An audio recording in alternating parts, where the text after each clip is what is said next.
Okay. In previous video, what we have learned? We have learned about previous two videos. In first, we have learned work. What is work types? Positive, negative, and zero work done. After that, we have seen energy. The capacity of doing work is called energy. Also, we have seen what types of kinetic types of energy. कौन सी energy? Mechanical energy है ना. तो kinetic and potential. Now after that we see work energy theorem. मतलब work और energy में relation, एक relation बताने वाला थ्योरम. तो देखो वर्क एनर्जी थ्योरम स्टेटमेंट इसकी ये बोलती है कि work done bye a force is equal to the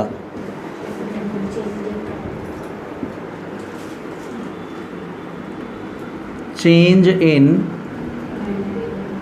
kinetic energy of an object. हाँ, कि किसी ऑब्जेक्ट पर अगर आपने फोर्स अप्लाई करके कुछ वर्क डन किया है तो ये उसकी काइनेटिक एनर्जी में चेंज के बराबर होता है. तो ये थ्योरम देखो क्या बोल रहा है, काइनेटिक एनर्जी में चेंज के बराबर होता है. तो हमने ये देखा था कि kinetic energy possessed by an object when it is in motion due to its motion. का मतलब है कि जो भी ऑब्जेक्ट है वो मोशन में है. तो आप ऐसे कल्पना कीजिए कि एक ऑब्जेक्ट है ना किसी वेलोसिटी से आपके सामने आ रहा है. जैसे ही ये आपके सामने पहुंचा आपने फोर्स F लगा के कुछ वर्क कर दिया, तो है ना दूसरा तरीका वर्क डन. ये थ्योरम बोलता है कि मान लीजिए जब ये ऑब्जेक्ट आपके सामने पहुंचा था तो इसकी काइनेटिक एनर्जी सपोज 100 थी. आपने फोर्स F लगा के कुछ वर्क डन किया जिससे इसकी काइनेटिक एनर्जी यहाँ पर काउंट की तो 125 हो गई, इंक्रीज़ हो गई. तो इसकी काइनेटिक एनर्जी में 100 से 125 का पे पहुँच गई, मतलब 25 जूल का चेंज हो गया है ना. तो आपके ने जो वर्क डन किया है वो 25 जूल ही होगा according to this theorem. Clear. अब किसी ऑब्जेक्ट पर जब हम वर्क डन करते हैं या फोर्स अप्लाई करते हैं तो फोर्स आप दो तरीक़ों से लगा सकते हो. एक तो आपने क्या किया, जैसे ही ये आपके सामने पहुंचा तो एक कांस्टेंट फोर्स लगा के आपने इसको यहाँ तक पहुंचा दिया. हाँ, तो इसका जो और दूसरा क्या तरीका हो सकता है, यहाँ से यहाँ तक किसी ऑब्जेक्ट को लाने का एक तरीका ये हो सकता है कि आप इधर तक कुछ अलग फोर्स लगाते हो, फिर यहाँ तक कुछ और, यहाँ कम कर दिया आपने, यहाँ ज़्यादा कर दिया, यहाँ कम कर दिया. मतलब डिफरेंट इस टोटल डिस्प्लेसमेंट में डिफरेंट पार्ट में आपने डिफरेंट फोर्स लगा दिया. ऐसे फोर्स को हम वेरिएबल फोर्स बोलते हैं. तो आप इस ऑब्जेक्ट को इधर से इधर तक कांस्टेंट फोर्स से ले गए हो या फिर वेरिएबल फोर्स से ले गए हो, थोड़े थोड़े पार्ट्स में ले गए हो, दोनों ही कंडीशन में ये वाला थ्योरम ट्रू होता है. अभी क्लियर. तो इसका प्रूफ भी आपको 2 बार करना होगा है ना. हम बोलेंगे case 1, when constant the force is constant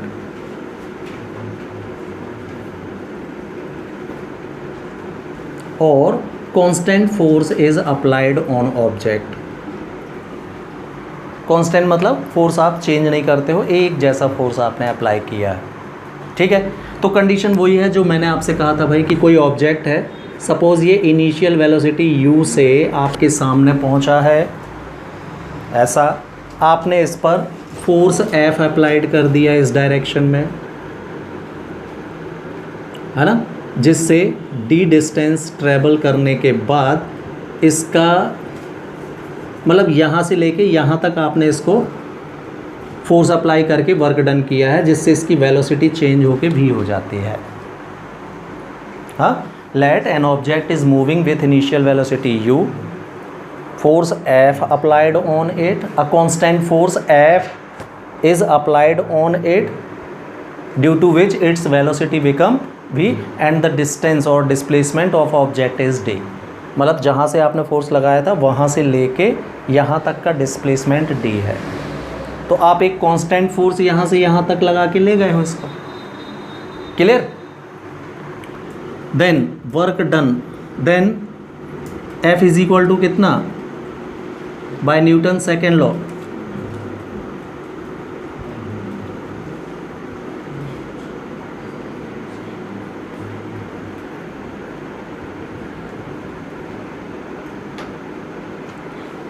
applied force F is equal to ma, equation number 1 दे दिया। Then total work done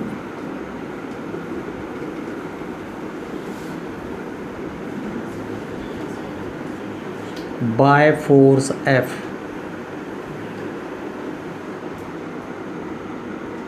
W is equal to, yes, force into displacement, F into D, total work done होता है। F की value,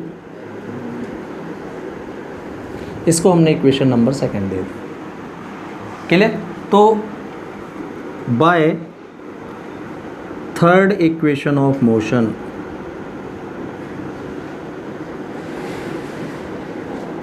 yes, v square is equal to 2as, s की जगह क्या use करोगे आप, d, बिकॉज हमने displacement को d से शो किया। Clear?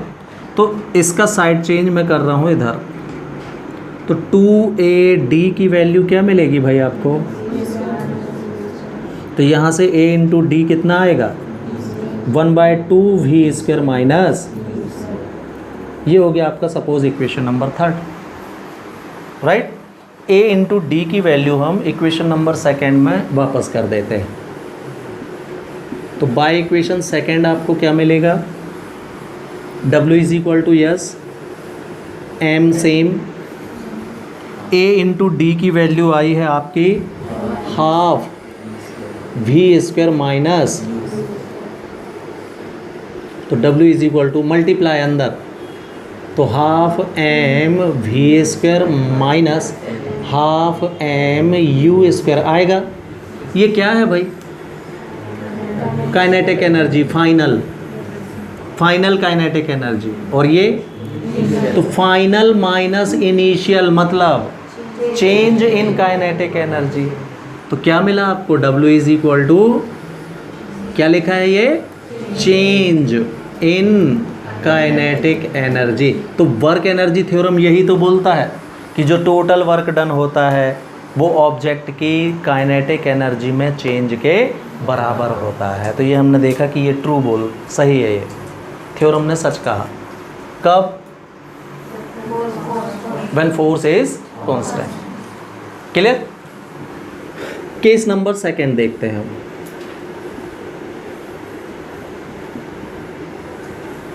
When variable force is applied,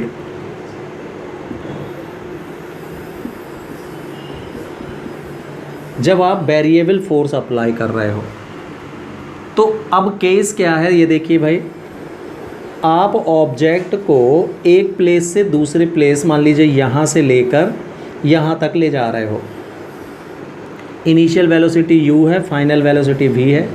अब वेरिएबल फोर्स मैंने अभी आपको बताया कैसे लगाओगे आप, है ना, कि यहाँ से यहाँ तक आपने एक फोर्स लगा दिया,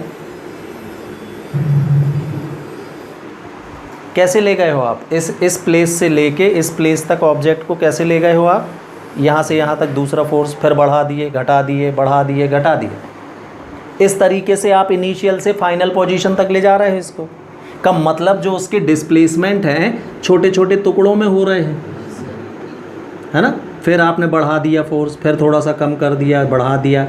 इस तरीके से वेरिएबल फोर्स के द्वारा आप इसको फर्स्ट पोजीशन से फाइनल पोजीशन तक ले जा रहे हो, है ना। तो ये थ्योरम मतलब इस कंडीशन में भी ये थ्योरम ट्रू है, ये हमको निकाल के दिखाना है। क्लियर? तो ये बताओ आप, आपने बदल बदल के फोर्स लगाया, इट्स ओके, लेकिन इस टुकड़े की बात करूं मैं, जब आपने पहला फोर्स यहाँ से यहाँ तक लगाया था, तो यहाँ से यहाँ तक जो आपने फोर्स लगाया था वो तो कांस्टेंट था ना, इधर से इधर तक।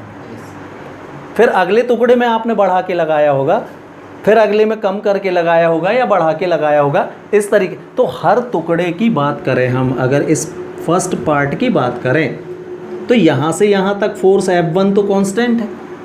इसके बाद वाले सेक्शन में आपने बदला, इसके बाद वाले में फिर बदला, इसके बाद वाले में फिर बदला, इस तरीके से आपने वेरिएबल फोर्स लगाए। तो हम क्या करते हैं कि इस छोटे से टुकड़े में जो फोर्स ने जो स्मॉल वर्क किया है वो हम निकालें, सिमिलरली नेक्स्ट टुकड़े का निकालें, सिमिलरली अगले का ऐसा करें और सबको ऐड कर दें तो टोटल वर्क डन निकल आएगा। यस। तो अगर आपने एक फोर्स कैसा अप्लाई किया है, वेरिएबल फोर्स अप्लाई किया है, तो ये कंडीशन बनेगी। तो हम क्या करने वाले हैं अब इसमें, ईच पीस का जो छोटे छोटे पार्ट आपने छोटे छोटे पार्टों में ले गए हो उस ऑब्जेक्ट को, तो ईच पार्ट का डिफरेंशिएशन हम अलग वर्क डन अलग निकालें और फिर सारे पार्ट्स का वर्क डन ऐड कर दें, तो आपका यहाँ से यहाँ तक पहुँचाने में टोटल वर्क डन निकल आएगा। क्लियर। तो देखो ऐसा करना भी ज़रूरी नहीं है। मैथ्स के इंटीग्रेशन एक पार्ट होता है जिसमें ये क्षमता होती है कि आप एक छोटा सा स्मॉल वर्क डन निकाल लो और उसको इंटीग्रेट अगर आप कर देते हो तो वो आपको यहाँ से यहाँ तक का टोटल वर्क डन निकाल के दे देता है। इंटीग्रेशन मैथ्स है ना, तो ये क्षमता उसमें होती है ये काम करने की। तो हमको एक छोटे टुकड़े का बस निकालना पड़ेगा, बाकी हम इंटीग्रेशन से निकाल लेंगे। ठीक है, तो थोड़ा सा इसको नोट कर लो, जगह चाहिए। तो नाउ केस सेकेंड क्या था आपका, when a variable force is applied on object. तो हमने क्या किया था, छोटे छोटे टुकड़ों में इसका डिस्प्लेसमेंट हुआ था, डिफरेंट फोर्सेस लगाए गए थे, है ना। तो हम लेट कर लेते हैं, let on applying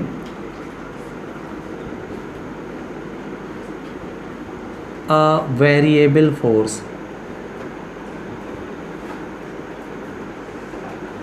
F vector on object, its small displacement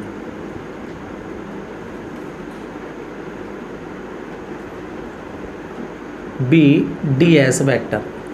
small physics में कोई चीज़ स्मॉल वैसे डिस्प्लेसमेंट को एस से शो करते हो, आपको स्मॉल बताना है तो डी और लगा दो, इसमें बताया भी है कई बार मैंने, है ना।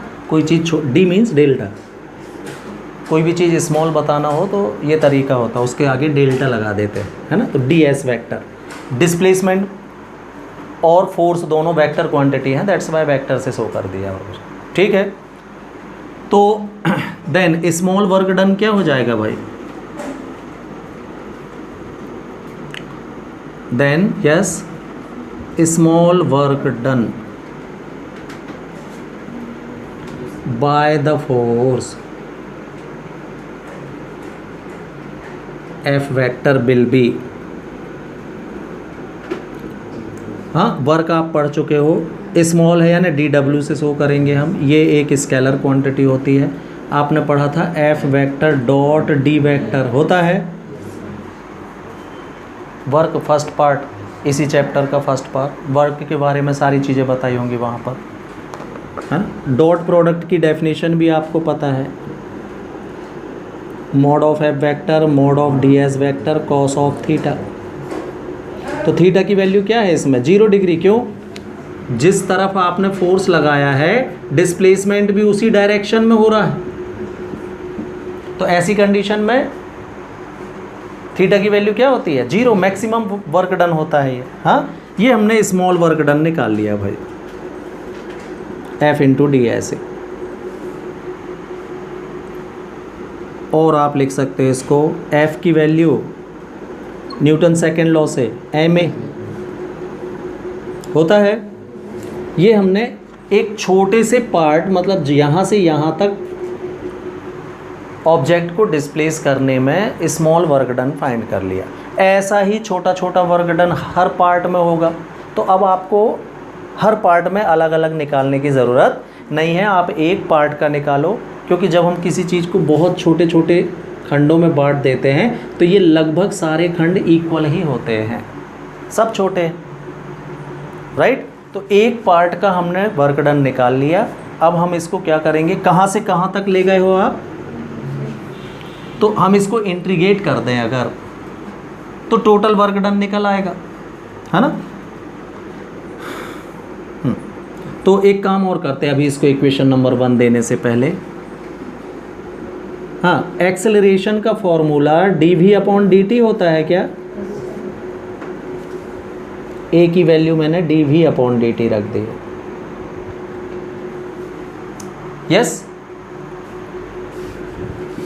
अब देखना इसमें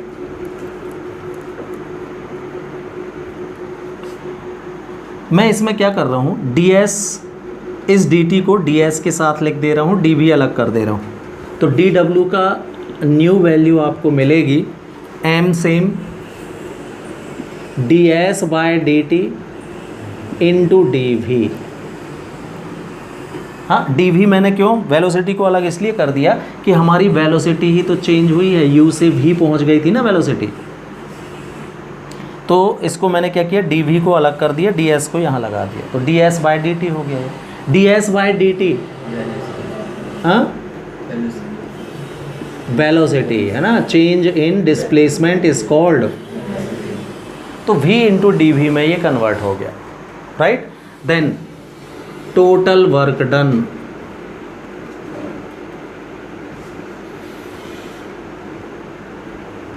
bye force W is equal to, क्या कर देंगे हम इसको, इंटीग्रेट कर देंगे mv/dv। कहाँ से कहाँ तक, u से लेके v तक। आपको बताया था जिसके रिस्पेक्ट में इंटीग्रेशन होता है लिमिट उसी की ली जाती है।